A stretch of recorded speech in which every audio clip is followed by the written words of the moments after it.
Aujourd'hui, je souhaiterais vous parler d'une règle et d'un principe fondamental que Allah Azza wa Jal a mis en évidence dans son livre à plusieurs reprises. À titre d'exemple, Allah Azza wa Jal dit Hal jaza'ul ihsani illa al-ihsanu. La récompense de la bienfaisance serait-elle autre chose que la bienfaisance elle-même? Et dans un autre verset, Allah dit Lilladhina ahsanu al-husna wa ziyada. Ceux qui auront fait le bien auront le bien et plus encore. Ceci nous montre une chose importante, c'est que la rétribution est toujours de la même nature que l'acte accompli, que ce soit dans le bien ou dans le mal. La rétribution que l'être humain aura sera toujours de la même nature que l'acte qu'il a accompli. Cette règle éminente de notre religion, qui a d'ailleurs été remarquée par les adeptes d'autres religions, comme l'hindouisme et le bouddhisme, ils appellent ça le karma. Cette règle de notre religion a été étayée par de nombreux textes dans le Coran et la Sunna. Parmi ces textes, la parole du prophète Mohammed sallallahu alayhi wa sallam, celui qui scrute les défauts de son frère, Allah scrutera les siens. Celui qui nuit à un musulman, Allah lui nuira. Celui qui abandonne un musulman alors qu'il a besoin de soutien dans une situation critique, Allah l'abandonnera à son tour. Celui qui cherche à se faire entendre pour la renommée, Allah le dévoilera aux créatures. Allah dévoilera ses défauts. Celui qui agit par ostentation, Allah exposera ses intentions. Donc ça c'est clair dans tout ce qui fait partie des actes du mal. Il y a de nombreux textes, on ne peut pas tous les citer dans une seule khutbah. Il y a de nombreux textes de ce genre. Il en est de même quand il s'agit des actes de bien. Le messager d'Allah sallallahu alayhi wa sallam a dit celui qui dissimule les défauts d'un musulman, Allah dissimulera les siens.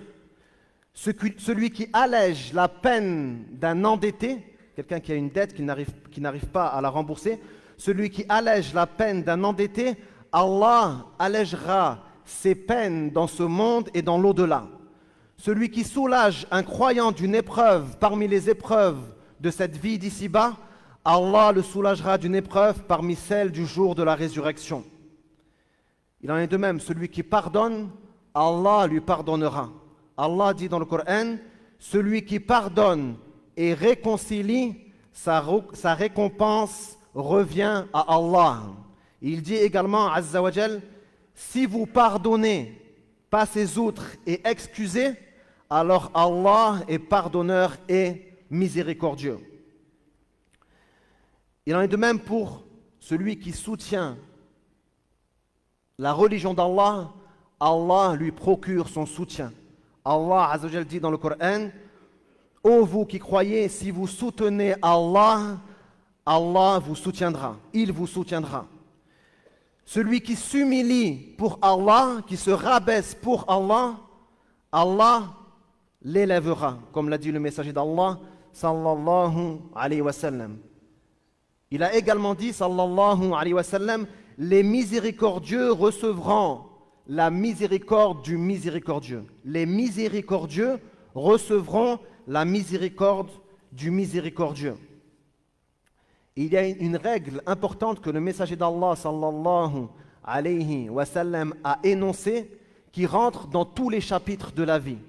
Le messager d'Allah sallallahu alayhi wa sallam nous dit celui qui renonce à une chose pour Allah, Allah lui accordera en échange ce qui est meilleur que ce qu'il a délaissé. Celui qui renonce à une chose pour Allah, Allah lui accordera une chose meilleure que ce qu'il a délaissé. Il y a plein d'exemples édifiants dans le Coran et la Sunna en ce qui concerne cette règle, et même dans l'histoire de manière générale.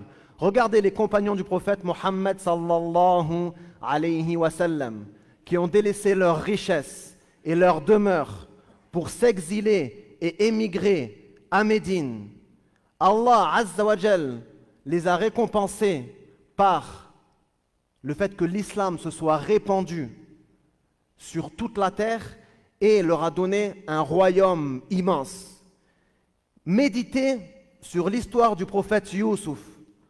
De peur du péché, le prophète Youssouf a préféré patienter et faire preuve de résilience en prison. Il a supporté la douleur de la prison.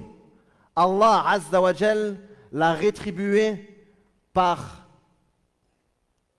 le fait qu'il dirige en Égypte, qu'il soit un des dirigeants, qu'il s'occupe des trésoreries du pays. Il est arrivé à diriger l'Égypte après avoir été enfermé en prison. Méditez l'histoire de tous les prophètes. De quelle façon ils ont accepté que leur honneur soit entaché en étant insultés de menteurs, de sorciers, de traîtres. Et Allah Azza wa Jal leur a accordé le plus haut niveau du paradis et les a mis parmi ceux qu'il a comblés de bienfaits. Les premiers de ceux que Allah Azza wa Jal a comblés de bienfaits. Donc il y a beaucoup d'autres exemples dans le Coran et la Sunna. On va en citer quelques-uns des plus importants. Celui qui évoque Allah, il l'évoque, Azza wa Jal. Comme Allah l'a dit dans le Coran, « Fazkuruni azkurkum » évoquez-moi, je vous évoquerai. Et dans le hadith Qudsi, Allah a dit, celui qui m'évoque en lui-même, je l'évoquerai en moi-même. Et celui qui m'évoque dans un groupe, je l'évoquerai dans un groupe qui est meilleur que eux, c'est-à-dire auprès de ses anges rapprochés. Allah aide le fidèle tant que celui-ci vient en aide à son prochain. Celui qui fait aumône, Allah l'enrichira. Celui qui fait aumône, Allah l'enrichira. Et l'argent ne diminue pas à cause d'une aumône. La yanqusu malun min sadaqa. Et ça, les imams le savaient très bien. Abdullah ibn al-Mubarak, rahimahullah, disait aux gens de sa famille, lorsque l'indigent, lorsque le pauvre vient, donnez-lui sans compter. Donnez-lui sans compter. Al-Hassan ibn Sahl, rahimahullah, avait une famille nombreuse. Il avait de nombreux enfants, il avait beaucoup de besoins. Et donc les gens, voyant qu'il donnait sans compter, et que des fois il pouvait se mettre lui-même en difficulté tellement il donnait aux pauvres, les gens lui ont dit, il n'y a pas de bien dans le gaspillage. Il n'y a pas de bien dans le gaspillage. Qu'a-t-il répondu, rahimahullah? Il a dit, il n'y a pas de gaspillage dans le bien. Il n'y a pas de gaspillage dans le bien. Il en est de même, celui qui baisse son regard devant l'interdit, celui qui baisse le regard face à l'interdit, Allah Azza wa Jal lui accordera une clairvoyance.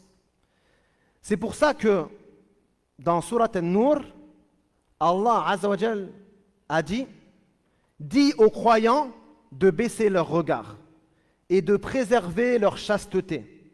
Cela est plus pur pour eux, Allah est parfaitement connaisseur. Et dit aux croyantes de baisser leur regard et de préserver leur chasteté. Et donc après avoir parfait ce sujet, Allah dit ensuite, Allah est la lumière des cieux et de la terre. Sa lumière est comparable à une niche dans laquelle se trouve une lampe, jusqu'à la fin du verset. Pourquoi nous dit-il ça?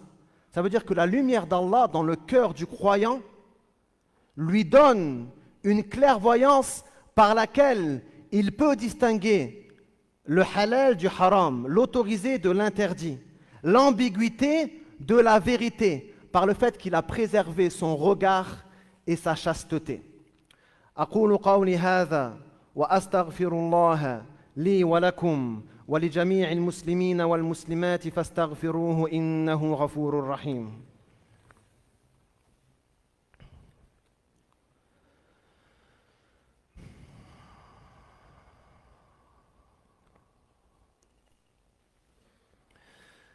بسم الله الحمد لله وحده والصلاة والسلام على من لا نبي بعده أما بعد.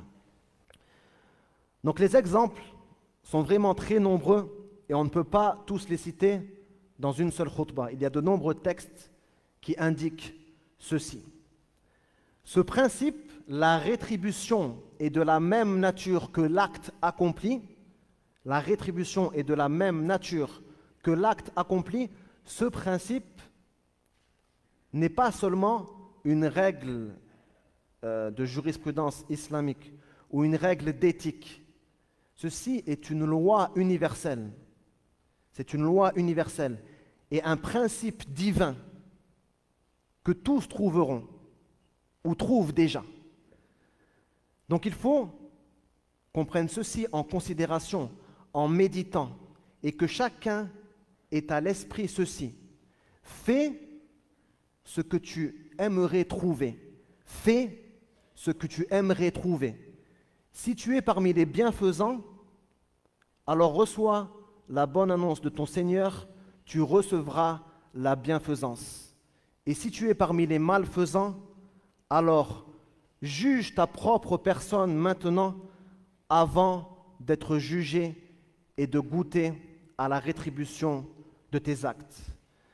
As'alullah subhanahu wa ta'ala an yaj'alana mimman ya'maluna al-khayr wa yajnuna thimarahu wa an yujannibana min ahli al-sharri wa asbab al-sharr. Allahumma ij'alna min ahli al-khayr.